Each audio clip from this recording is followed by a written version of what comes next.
You have been holding on to something that is already leaving, and some part of you has always known it. Not a place, not always a person. Sometimes just a version of your life that felt whole. A morning routine that worked, a friendship before it changed, a way of being that you have been quietly trying to keep. And the harder you hold, the more it cost you. There was a young woman named Haruka who trained in ceramics under a master craftsman outside Kyoto. She had worked beside him for 3 years. She knew the sound of his tools before she heard his footsteps. She knew which pieces he would set aside without comment, and why. One winter morning, he told her he was closing the workshop. He was not ill. He had simply decided it was time. The work had reached a kind of completion only he could feel. He wrapped his tools himself, each in cloth, and placed them in a wooden box he had made for the purpose.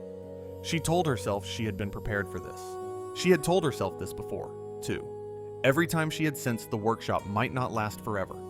Whenever the thought arrived, she had set it aside. She had believed that preparing herself, quietly, over time, meant she would not be broken when the ending came. But a week after the workshop closed, she sat down to work in the corner of her apartment. Clay on the wheel. The light coming in at the angle she had worked in for 3 years. Her hands moved and stopped. She sat there for a long time. She could not make anything. Not because she lacked skill, because the silence felt wrong without him in it. She had been preparing for the loss. She had not been present for the thing itself. She wrote to him. He replied with a single line. "You are feeling what the cherry blossom feels, if it could feel." She did not understand it. She started to write back. She sat for a long time with a blank page in front of her, trying to find what she wanted to say. She had questions. She also understood, somewhere beneath the questions, that no answer would arrive by asking for one. She set the page down. She waited. She had read about mono, no aware.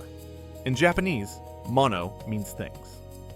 Aware, an older word, carries something like ache. Together, the gentle sadness that arrives when you truly see how briefly everything stays. She thought she had already understood this. She had spent 3 years watching him give away pieces he had spent months making. She had trained herself not to cling. She had believed this was the practice. But not clinging is not the same as being fully inside something. What Haruka had been practicing, without knowing it, was a kind of careful distance. She had loved the workshop in a way that left her a small exit, slightly back from the full beauty of what she was inside, because she believed that distance would protect her from the ending. It did not protect her. It only made her miss both, and in doing so, she had lost it while it was still there. In the weeks that followed, she stopped trying to organize what she felt. She sat with her clay each morning and let the silence be what it was. One morning, her thumbs pressed into the clay without thinking, and she let them. Something shifted. Not the sadness stayed. But inside the sadness, something else became visible. She understood, not as a thought, but as something felt in the body, that the ache itself was evidence. Proof that something real had happened, that she had been there, even imperfectly, even with one foot held back. The grief was not the cost of the experience. It was the confirmation of it. She went to the shuttered workshop one afternoon and stood outside for a long time. Then she opened her notebook and wrote down half a line her teacher had said once, early in her training, a line she had copied without understanding. "The crack is not where the bowl is broken." She stopped there. She did not yet know the rest. That is not a small thing.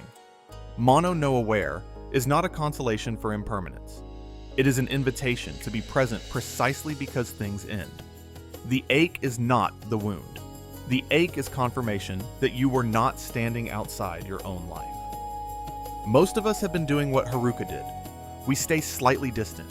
We begin preparing for the ending before the thing is over. We love carefully, at arm's length, so that when it ends, there will be less to lose. We grieve the ending. We rarely notice we were already leaving before it came. Months later, a package arrived. One of her teacher's tools, wrapped in cloth. No note. Here is how to begin. 1. Choose one thing in your life that is temporary. A season, a relationship in a particular form, a version of yourself. And let yourself feel the full weight of its beauty. Not the sadness, the beauty. 2. The next time you notice yourself mentally preparing for an ending, while the thing is still here, pause. Come back to it. Be inside it, even briefly, before it goes. 3. Find something from your past that ached when it ended. Sit with it for 5 minutes. Not to grieve, but to let the ache confirm what it was worth.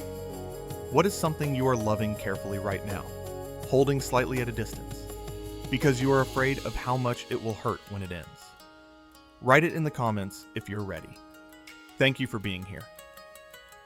The crack is not where the bowl is broken. The crack is where the firing held.